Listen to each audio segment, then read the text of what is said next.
Hello, everybody. It is Adele here with you from Roll Credits, and today I am joined by a very special guest from Manchester.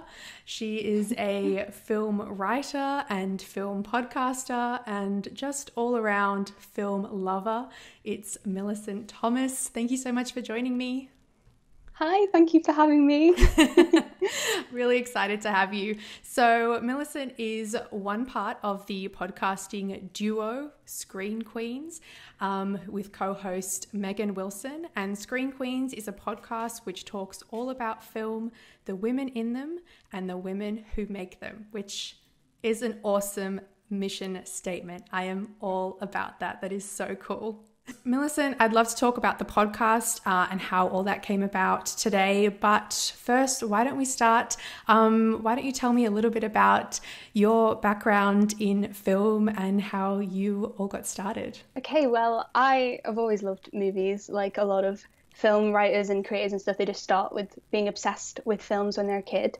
And I think when I was about 14, I think this is a turning point that I remember vividly. It's Drive, the film by Nicholas Winding Refn. I became obsessed with that because I didn't know cinema could just be like colour and stuff like that. I always thought it's just, I remember growing up watching like Jumanji and things like big stories, but when a film's that arty, to use the wrong word, I was just really impressed and I got obsessed with it. And then from that I went to college and did film studies and media studies and all that. And then I pursued acting for a few years. So I always wanted to be in films mainly. For the past years, I've been pursuing that. I've been auditioning for drama schools. I've been doing mainly theatre and stuff. But then in literally the past 2 months, I've had a huge epiphany and I realised I love talking and watching movies rather than trying to be in them. So I've been writing for Screen Queens for a while, about a year, just for fun on the side. And then I asked for a bit more responsibility on the website. So I wrote more often. She had me take over, the editor, Chloe, who's amazing. She asked if I'd like to take over the Twitter accounts and stuff. So I got a lot more involved in it. And then I applied for university. And in September, I'll be starting in film studies and publishing at Bath.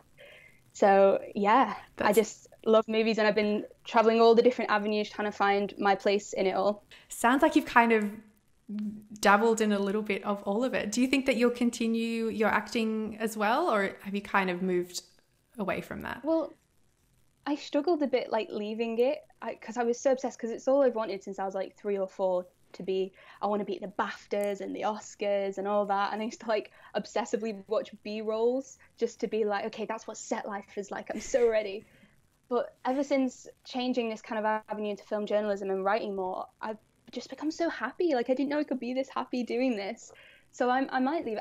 I've still got my agent. She said she'll keep me while I'm at uni and maybe if I want to come back to it. But I'm honestly thinking I'm really happy just pursuing this. So it's nice to have that foundation there. I took classes and everything and I know I can do it if I ever want to go back to it. But at the moment, I'm really happy talking about films with people. Yeah, well, it seems like you are growing like quite a community online of people who are loving talking about movies with you as well. So can you talk a little bit about the Screen Queens blog? Because so you've been writing for them for how long? And yes, I know they're a really amazing female-centric blog and they publish really awesome articles. I've been following along with them for a while. Oh, brilliant. Well, I started writing for them properly, I think last August. So they've been going for 5 years this November. And I used to have a film blog when I was about 15. And Chloe asked to chat to me about it for a segment she was starting called Talk to the Internet.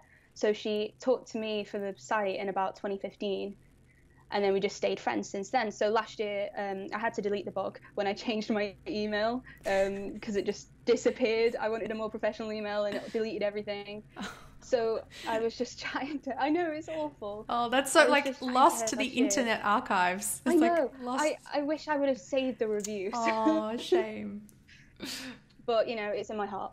Yes, yes. So we got talking and I just said, oh, I really miss writing. And she's like, why don't you just come and write for Screen Queens? So I was like, oh my gosh, yeah, please, thank you. So she added me to this Facebook group where all the girls who write for Screen Queens just like talk amongst themselves and suggest articles. And the community I've met since just joining last August has been amazing.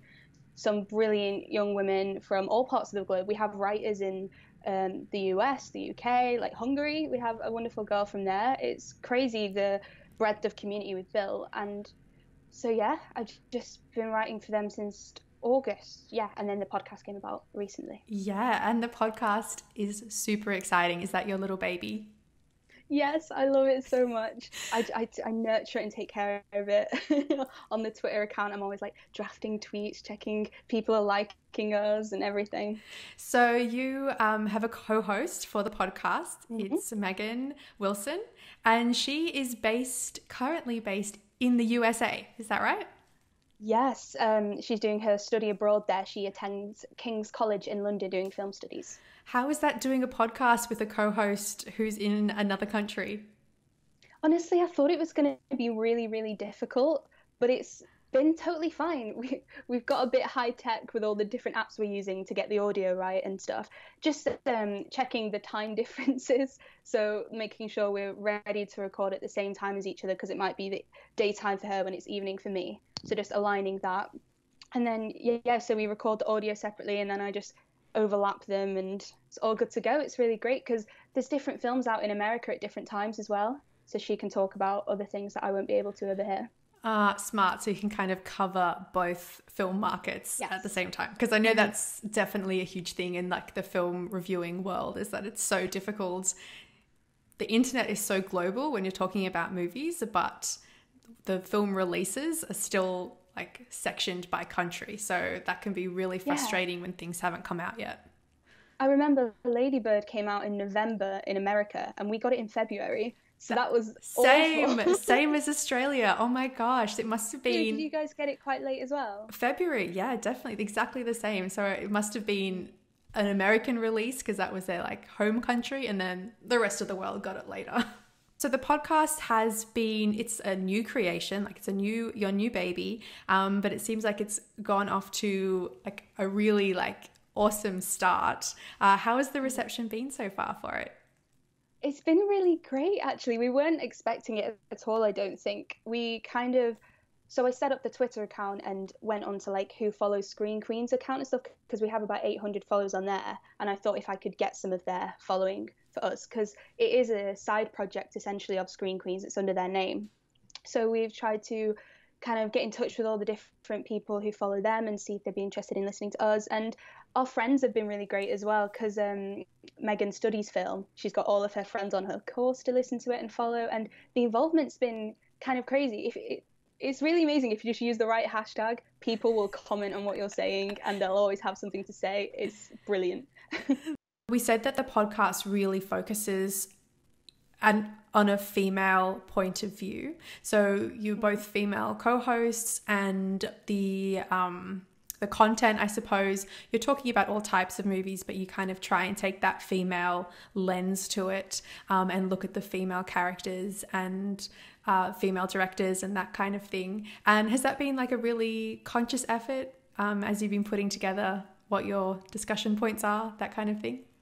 Yes, definitely. I think because we're taking the whole Screen Queens mission statement and bringing it to us, we want to make sure that if we're talking about a film, we're analysing if there's women behind the camera, if the women in front of the camera are represented well. Because I did want it to be just us talking about films at the end of the day. So if there's a film that's come out that maybe doesn't have that many female characters in it, I don't want us to feel like we can't talk about it at all if it was brilliant.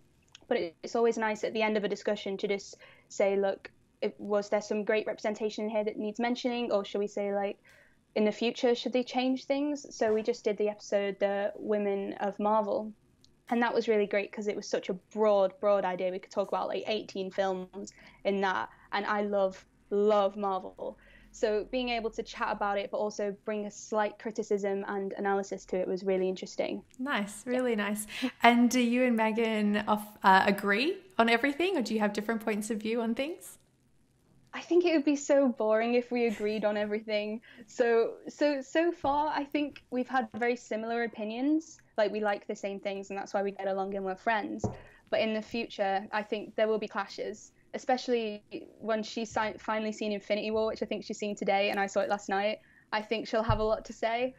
But yeah, I do hope that we don't agree on everything forever, because I think that'd be really boring for us and the listeners, to be honest. Awesome. Well, I have one final fun question that I would love to finish up with. And this is, if you could hang out with any movie character alive or who's died an on-screen death, who would you like to hang out with? I was thinking about this after your email. Can I pick like a group of people that's under one name? Would that work? Because I couldn't pick just one. I'm going to allow it. Oh, thank God. Okay, so I would want a huge dinner party with all of the X-Men in Xavier's mansion. That's what I would want. And then we'd party right after.